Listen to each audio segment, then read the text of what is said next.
based on what I discussed in the PowerPoint slide, I moved to the lecture note. Okay, now let's try to make a certain equations to explain what happens when we have a regenerator or regeneration system. Again, if we don't have a regeneration, so the amount of heat input that we need is from 3 to 4 to 2, right? So that the total amount of energy is needed to increase the enthalpy at 2 to the enthalpy at 3. So with that being said, the equation that we can write up in terms of the heat input for without regeneration system is H in or Q in equals to H3 minus H2. Okay, so again, we need that much of heat input to increase the enthalpy at 2 to all the way up to 3. However, if we do have the regenerator, then inside the regenerator, the air is preheated to temperature at 5. So the amount of heat input that we need that is from the combustion chamber is not about the enthalpy from 2 to 3, but it's about enthalpy at 5 to 3. So in the case, what I can write is the Q in equals to H3 minus H5. And always, by comparing where the point 2 is located in a TS diagram and where the point 5 is located, obviously, the amount of heat without regeneration is bigger than the amount of heat input when we have regeneration. Okay? So, from the thermal efficiency equation,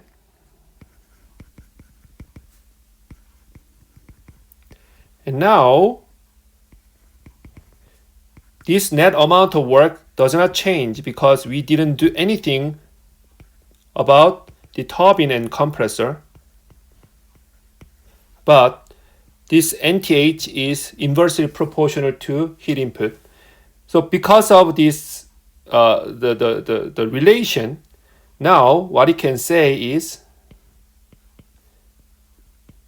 the thermal efficiency without regeneration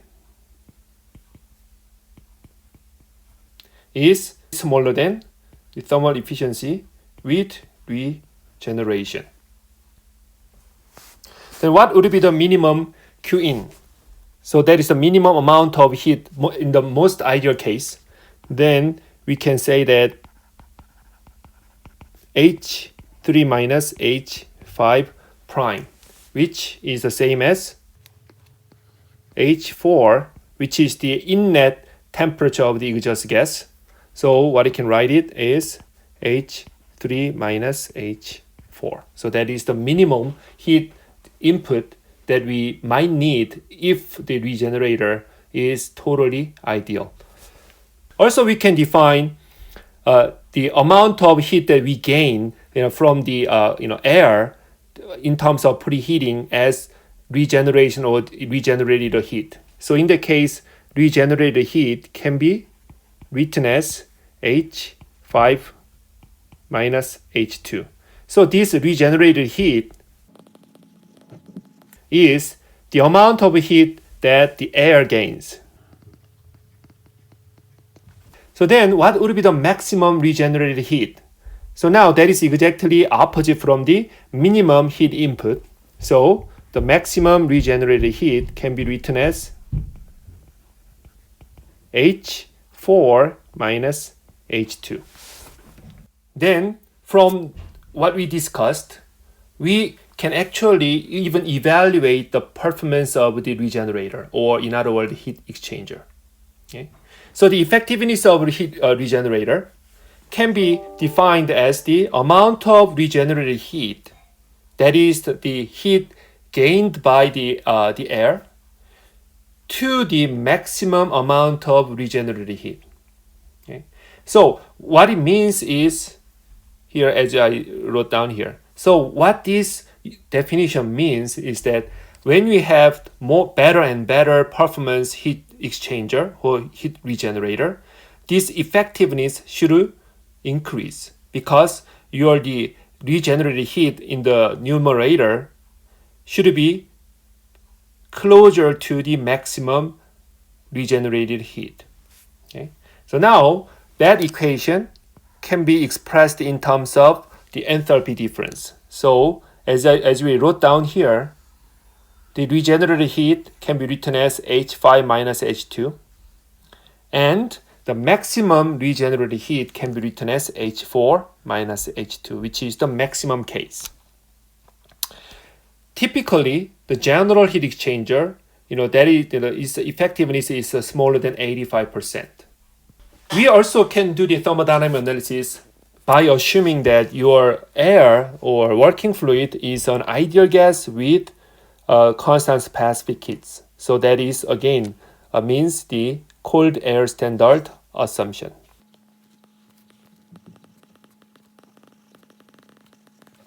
So by using this cold air standard assumption, we can derive the equation of the thermal efficiency for the regenerated gas turbine, which means that we have regenerator heat exchanger inside the system, to this equation. Okay. So I'm not going to ask you to do this derivation in the homework, but you can find out this derivation in the textbook, I believe, or somewhere else. But what is really important for that equation is, first, this equation should be only used for the cold air standard assumption. And second, then from this equation, we can see that there are two very important parameters. One is the ratio of the minimum temperature to the maximum temperature, and the pressure ratio. So now let's try to fix up the ratio of T1 over T3, okay, for now. Okay? If we have constant T1 over T3 value, how this thermal efficiency would change as a function of Rp is, as Rp increases, the thermal efficiency should decrease because that is 1 over increasing pattern of your pressure ratio. Okay? Then how can it happen this way?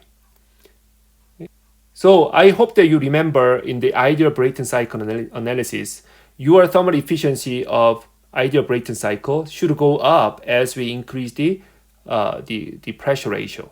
Okay, we also can see that curve here. Okay, so that curve is when we don't have the regenerator. In fact, if you really think a little more about it, then actually it makes sense to us, because as we increase the pressure ratio, what happens in terms of T2, the temperature at the axial of compressor, is that T2 should also increase. So from this regenerated heat Q gen, which is H5 minus H2, because T2 increases as a function of pressure ratio, this amount of regenerated heat should decrease. In other words, we have more heat input needed in the compressor, in the combustion chamber. So that is why as Rp increases, the thermal the efficiency of the regenerated heat gas turbine decreases. But you always have to remember, even that trend is higher than the thermal efficiency without regeneration. So if I try to draw this plot of the thermal efficiency for regenerated gas turbine, it looks like this curve for one fixed value of T1 over T3. Okay? So now it keeps decreasing, right? At certain point, this curve should meet with the thermal efficiency curve without regeneration. What it means is that at this point, so again, as we increase Rp more and more and more, we have increasing of your T2 higher and higher and higher, and at certain point, your exit temperature of the air should be the same as the exit should be the same as the temperature of exhaust gas. So at this point, we have T2, the temperature of the air, same as T4, the temperature of the exhaust gas.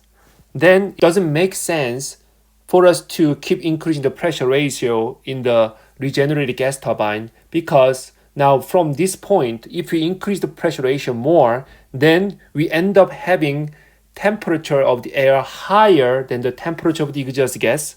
So in the heat exchanger, what happens is totally reverse way of heat transfer. The air begins to transfer heat to the exhaust gas, which is totally waste of our energy. So at this moment, we have to stop. It doesn't help to have a heat regenerator. Okay, in that case, it's better to operate the gas turbine without regeneration system. So what I can see is that your curve should follow this way. Okay, so, and also, and from this plot, what you can see is that if T1 over T3 increases, then this curve getting down. Okay. What it means is that now if you say that T1 is fixed, usually T1 is room temperature. So the meaning of T1 over T3 increasing is basically T3 decreases. So obviously, as we decrease the T3, then your efficiency should be also getting decreased. And so that is what this plot talks about.